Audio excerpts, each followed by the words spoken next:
Hey everyone, how's it going? In this video, we're going to be working on page 7, written exercises numbers 1 through 10 from the Jurgensen Geometry 2000 edition. These 10 problems are just a series of true and false based on the figures shown to the right. Number 1 says, line AB is in plane R. So line AB is right over here, and we want to know if it is in plane R. Plane R is this plane right over here, and if we see, AB lies inside of it. So number 1 would be true. Now, number 2 says, S contains line AB. When they're saying S, they're referring to plane S. So plane S is right over here, and that also contains line AB. So that is also true. Number 3 says R and S contain D. In this case, R and S represent the planes, and D represents the point. So plane R is right over here, plane S is right over here, and if we look closely, we see that they both contain this point D.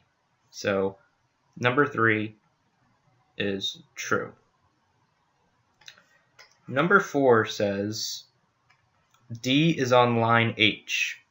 So here we have point D, and here we have line H. So is D on line H? Yeah. So the answer number 4 is true. Number 5 says H is in S. So H, once again, is the line, and S is the plane. So if we look at H, we see it follows the same angle as this plane. So it's on the plane.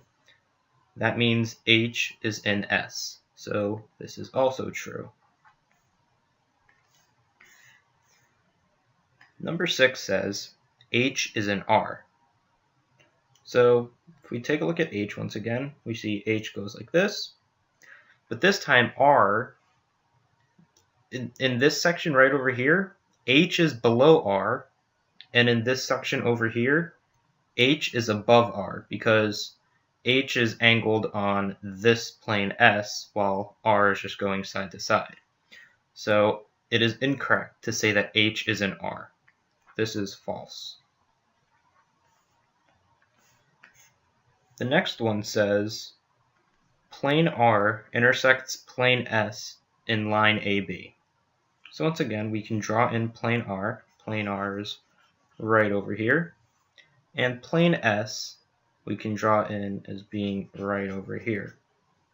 So where they intersect is going to be this line right over here, and that is line AB. So this is true. Now the next problem says point C is in R and S. Point C is right over here. And if we look, point C is definitely in plane S because, well, it's in this plane right over here. But it's not in plane R because plane R goes below plane S, and it goes below point C. So this is false. Number 9 says A, B, and C are collinear. So to be collinear, the points have to be on the same line. So we have A, B, and C. Now, A and B can be thought of as being on the same line, but they're certainly not on the same line as C because you would have to either go like that, or you would have to go like that. Both of those forming a different line. If you didn't want to think of A and B as being on the same line, you could think of B and C as being on the same line.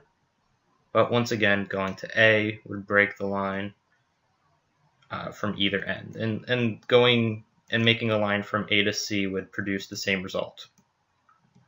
So A, B, and C are not collinear. It is false. And finally, number 10 says A, B, C, and D are coplanar. So the definition of being coplanar is being on the same plane.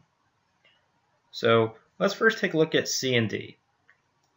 We have C and D, and these both lie on plane S, right? They both lie on this plane over here. And now if we put in A and B, well, they also lie in that plane. All four of these points lie in plane S. So number 10 is true.